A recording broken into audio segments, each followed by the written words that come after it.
2027 FIFA নারী বিশ্বকাপ খেলতে যাচ্ছে বাংলাদেশের নারী ফুটবল দল। কি অবাক হচ্ছেন? অবাক হওয়ার আগে এই ভিডিওটি শেষ পর্যন্ত দেখুন, তাহলে বুঝতে পারবেন যে কিভাবে এবং কোন প্রক্রিয়ার মাধ্যমে বাংলাদেশ নারী ফুটবল দল 2027 ফিফা নারী বিশ্বকাপে খেলবে। যে আসরটি হবে বিশ্বকাপের অন্যতম সফল দল ব্রাজিলে, যে আসরে সুযোগ থাকছে বাংলাদেশের খেলার। 2026 সালের এএফসি এশিয়ান কাপের গ্রুপ পর্বে 3 ম্যাচ খেললে কোয়ার্টার ফাইনালে চলে গেলেই আসবে এই সুযোগ। টুর্নামেন্ট 12 দলে হওয়ায় গ্রুপে তৃতীয় হয়েও কোনো দল যেতে পারবে শেষ 8-এ।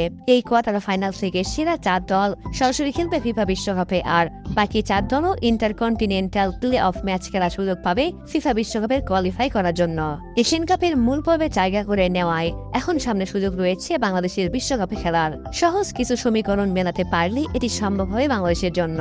সমীকরণটা এমন হবে, এশিয়ান কাপে 3টি গ্রুপ হবে, প্রতি গ্রুপে 4টি করে দল, প্রতিটি গ্রুপের চ্যাম্পিয়ন ও রানার আপ করে 2টি সেরা তৃতীয় স্থানপ্রাপ্ত দল কোয়ার্টার ফাইনাল ও অলিম্পিকের মূল স্টেজে কোয়ালিফাই করবে। কোয়ার্টার ফাইনালে জয়ী 4টি দল বিশ্বকাপে কোয়ালিফাই করবে।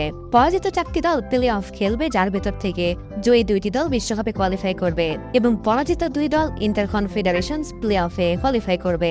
আফ্রিকা, দক্ষিণ আমেরিকা ও উত্তর আমেরিকার 2টি করে দল এবং ওশেনিয়া ও ইউরোপের 1টি করে দলের সাথে এই 10টি দল থেকে 3টি দল বিশ্বকাপে কোয়ালিফাই করবে।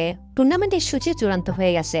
চলতি বছরের 3 মার্চ এশিয়ান কাপে অভিষেক হবে বাংলাদেশের। ওয়েস্টার্ন সিডনি স্টেডিয়ামে প্রথম ম্যাচে বাংলাদেশের প্রতিপক্ষ বর্তমান চ্যাম্পিয়ন চীন। 6 মার্চ একই ভেন্যুতে দ্বিতীয় ম্যাচে বাংলাদেশ খেলবে উত্তর কোরিয়ার বিপক্ষে। এরপর তৃতীয় ম্যাচটি খেলতে বাংলাদেশকে যেতে হবে অস্ট্রেলিয়ার অন্য প্রান্তে। 9 মার্চ পার্থ রেক্টাঙ্গুলার স্টেডিয়ামে গ্রুপ পর্বে বাংলাদেশের শেষ ম্যাচের প্রতিপক্ষ উজবেকিস্তান। সুপ্রিয় দর্শক, আপনাদের কাছে কি মনে হয়, বাংলার বাঘিনীরা কি পারবে বিশ্বকাপে জায়গা করে নিতে? অবশ্যই সেই বিষয়ে আপনার মূল্যবান মতামত কি তা আমাদের কমেন্ট করে জানাতে ভুলবেন না।